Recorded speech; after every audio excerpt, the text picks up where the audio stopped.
तो नमस्कार दोस्तों। तो आज हम देखने वाले एसिड बेस और सॉल्ट के बारे में, ठीक है। तो एक्चुअली होता क्या है ना, एसिड क्या है वो चीज़ हमको पहले क्लेरिफाई करनी होती है। उसके बाद बेस क्या है और सॉल्ट बनता कैसे है। सॉल्ट तो सबने मतलब देखा ही होगा, घर में नमक मम्मी बोलती है ना, दुकान से जाकर नमक लेके आओ, वही वाला नमक है। और एसिड और बेस, अब ये आप लोगों के लिए एकदम बिल्कुल ही नया है टॉपिक, लेकिन धीरे धीरे समझ आ जाएगा।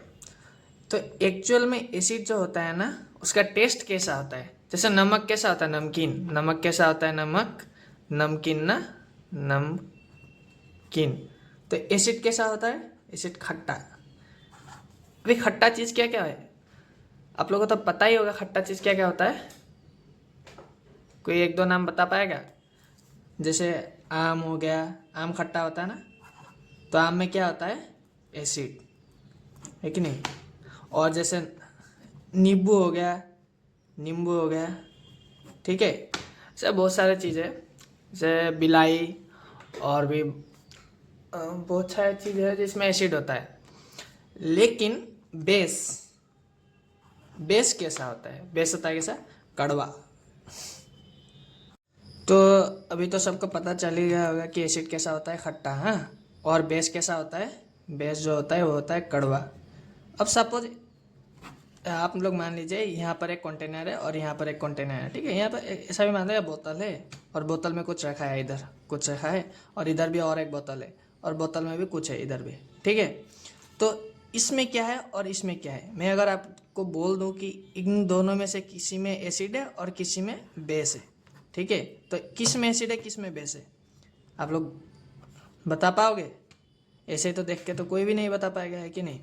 तो इसका एक मेथड होता है, ठीक है। अभी एक कड़वा है और खट्टा है वो तो आप लोगों को पता है। अभी अगर आप टेस्ट करने जाओगे, बोतल से निकाल कर अगर आप टेस्ट करने जाओगे तो आपका मतलब हॉस्पिटल में जाना होगा सीधा, क्योंकि एसिड बहुत ही कॉन्सेंट्रिक होता है। तो सीधा मतलब जला देता है वो। और बेस का भी सेम है। तो आप लोग ऐसे हाथ पे रख नहीं सकते हो या टेस्ट नहीं कर सकते हो उसको डायरेक्टली। तो इसको मतलब आपको बताने का एक प्रोसेस होता है, ठीक है। उसको हम बोलते हैं लिटमस पेपर।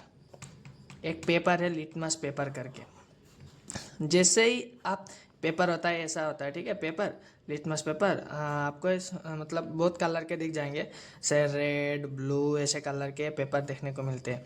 अगर सपोज मैंने यहाँ पे रेड कलर का पेपर उठा लिया और रेड कलर का पेपर उठा के मैंने इस वाले कंटेनर पे डाल दिया, सॉरी, इस वाले कंटेनर पे, इस वाले कंटेनर पे मैंने डाल दिया। कौन सा वाला कलर बोला मैंने, रेड वाला कलर का पेपर उठा के मैंने इस वाले कंटेनर पे डाल दिया। अभी इसमें कोई भी चेंज नहीं आया, मतलब ये रेड ही रहा, रेड वाला पेपर रेड ही रहा, ठीक है।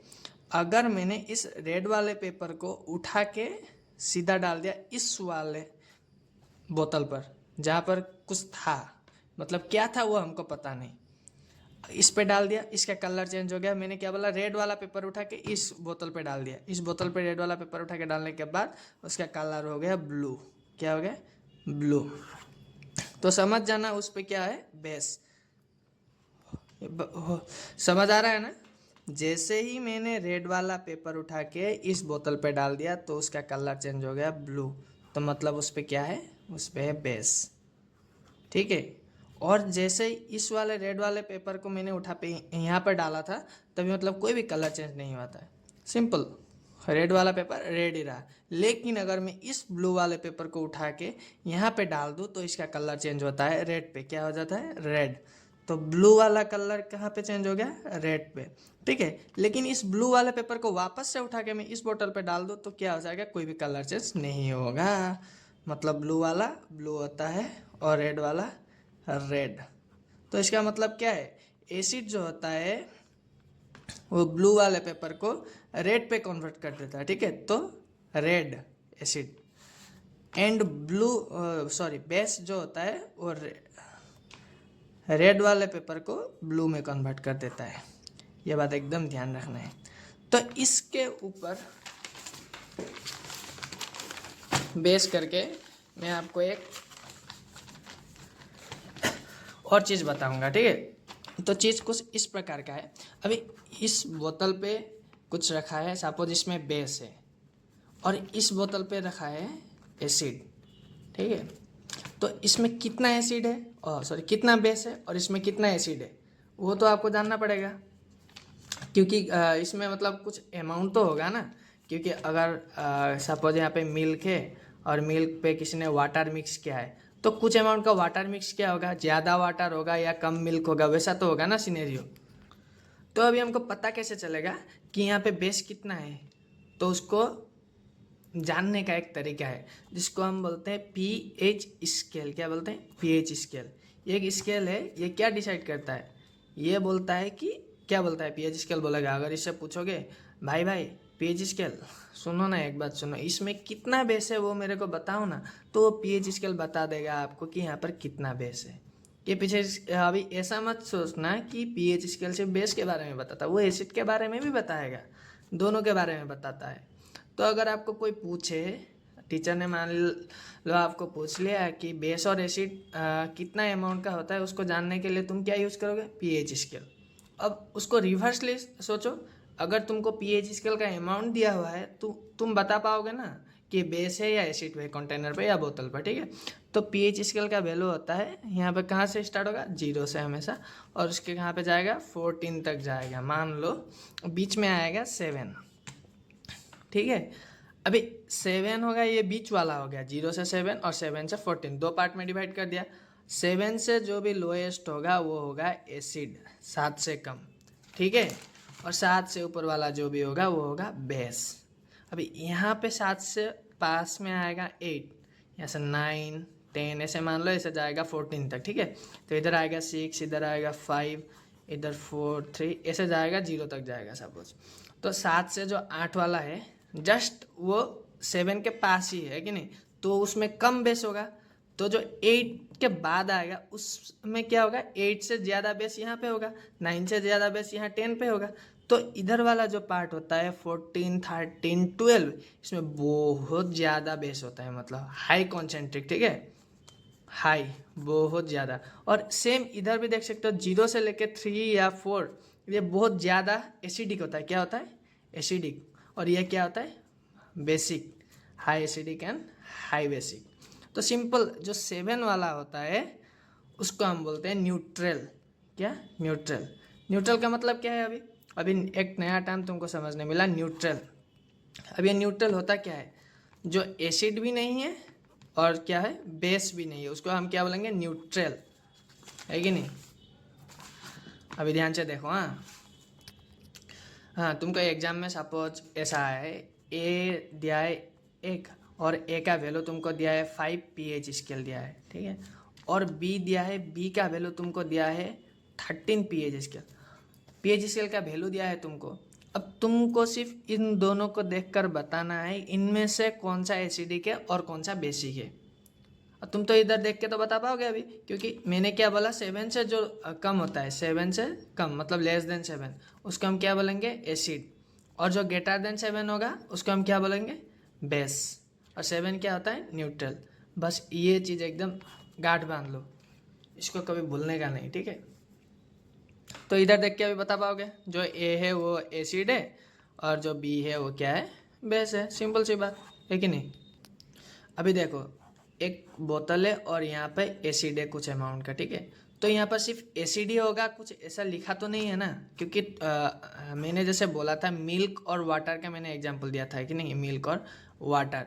तो इधर क्या होता है? मिल्क होगा, हाँ हाई लेवल का मिल्क होगा, हाई अमाउंट। क्या बोला? High amount. इसको हम इसलिए क्या बोलेंगे? मिल्क बोलेंगे। और यहाँ पे क्या होगा? लो अमाउंट का वाटर भी जरूर होगा, ठीक है। तो सपोज इसी को अगर मैं उल्टा कर दूँ, इधर मैं क्या कर दूँ? हाई अमाउंट का वाटर दे दो। हाई अमाउंट का क्या बोला मैंने? वाटर दे दो। और एकदम लोएस्ट अमाउंट का मैंने क्या दिया? मिल्क भी है यहाँ पे। तो इसको हम क्या वाटर बोलेंगे या मिल्क बोलेंगे? इसको हम वाटर बोलेंगे, ऑब्वियसली, है कि नहीं। वैसी तरह यहाँ भी एसिड है लेकिन यहाँ पे बेस भी होगा, लोएस्ट अमाउंट का होगा, बहुत कम मात्रा में होगा लेकिन होगा जरूर, ठीक है। ये बात आप एकदम मतलब ध्यान रखना है। और सेम यहाँ पर बेस भी होगा, होगा कि नहीं होगा, और एसिड भी होगा। तो इसी तरीके से एक टर्म आएगा जिसमें एसिड ज़्यादा होगा और एसिड क्या होगा? ज़्यादा होगा, और बेस लो मतलब कम मात्रा में होगा। और यहाँ पे सेम बेस ज़्यादा होगा और एसिड कम मात्रा में होगा। तो इन दोनों में क्या होगा? इसको अगर एसिड ज़्यादा है बेस कम है तो हम इसको क्या बोलेंगे, एसिडिक। और इसको बेस ज़्यादा है और एसिड कम है तो उसको हम क्या बोलेंगे, बेसिक। बस यह बात आपको ध्यान रखनी है। अभी तीसरा टर्म क्या था हमारा चैप्टर का, सॉल्ट। हमने चैप्टर का नाम क्या था, एसिड, बेस एंड सॉल्ट, है कि नहीं। तीसरा टर्म आ गया सॉल्ट। अब सॉल्ट बनता कैसे है उसको ध्यान दो। सॉल्ट तो कैसा होता है, टेस्ट में आपको पता ही है, नमकीन, है कि नहीं, नमकीन। हाँ, अभी सॉल्ट बनता कैसे, जैसे एसिड है और यहाँ पे सॉल्ट मैंने मिक्स कर दिया, ओह बेस मैंने यहाँ पे मिक्स कर दिया, तो इधर क्या बनेगा, सॉल्ट प्लस वाटर। यही बात है। अगर ए एक एसिड है और बी एक बेस है, तो जैसे ही मैं ए को बी के साथ मिलाऊंगा तो यहाँ पर क्या बन जाएगा, सॉल्ट बन जाएगा। मान लो इस बोतल पर एसिड है, ठीक है, कुछ एक्स अमाउंट का एसिड है, यहाँ पर एक्स अमाउंट का क्या है, एसिड है। तो यहाँ पर मैंने उसी एक्स अमाउंट का मैंने बेस डाल दिया। एक्स अमाउंट का बेस मतलब जैसे डाल दिया यहाँ पर, तो यहाँ पर क्या बन जाएगा, सॉल्ट बन जाएगा। इसका भी एक प्रोसेस है, वो मैं आपको बाद में बताऊँगा। डाल दिया तो यहाँ पर क्या होगा, सॉल्ट बन जाएगा, ठीक है। अभी वही है, सॉल्ट बनेगा और क्या बनेगा, वाटर बनेगा। तो ये बात आपको याद रखना है। उसको हम क्या बोलते हैं, न्यूट्रल रिएक्शन बोलते हैं, न्यूट्रल रिएक्शन। तो आपको एग्जाम में आएगा न्यूट्रल रिएक्शन क्या होता है, उसको मतलब कैसे बनता है उसके बारे में बताओ। तो आपको सिंपली सी क्या ही बात बतानी है कि जैसे ही हम एसिड को बेस के साथ मिक्स करेंगे तो हमारा क्या बन जाता है, सॉल्ट और वाटर बन जाता है। यह बात एकदम ज़िंदगी भर के लिए याद कर लो, सबसे सिंपल बात है। अभी क्लास 10 में आ गए हो तो ध्यान भी तो देना होगा पढ़ाई पर, है कि नहीं। उसके बाद क्या होगा मैं आपको अगले वीडियो में बताऊंगा। तब तक के लिए बाय बाय।